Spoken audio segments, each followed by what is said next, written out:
ভারত যদি বাংলাদেশের সাথে স্থায়ী সম্পর্ক গড়ে তুলতে চায় তাহলে সীমান্তে হত্যার মতো সহিংস আচরণ বন্ধ করতে হবে বলে মন্তব্য করেছেন বিএনপির যুগ্ম মহাসচিব ও প্রধানমন্ত্রীর রাজনৈতিক উপদেষ্টা অ্যাডভোকেট রুহুল কবির রিজভী। রাজধানীর কাকরাইলে ইনস্টিটিউশন অফ ডিপ্লোমা ইঞ্জিনিয়ার্সে আইডিইবির ৪৫তম জাতীয় কাউন্সিল সম্মেলনে প্রধান অতিথির বক্তব্যে একথা বলেন তিনি। এ সময় রুহুল কবির রিজভী বলেন, বিএনপি নির্বাচনের আগে যে ইশতেহারগুলো দিয়েছে, যে প্রতিশ্রুতিগুলো দিয়েছে, সেগুলো বাস্তবায়ন করতে নিরলস প্রচেষ্টা করে যাচ্ছেন তারেক রহমান।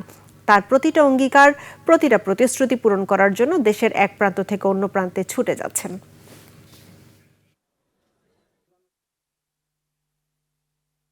আপনি বারবার সীমান্তকে রক্তাক্ত করতে থাকবেন, এইভাবে তো একটি ভালো সম্পর্ক কখনোই গড়ে ওঠে না।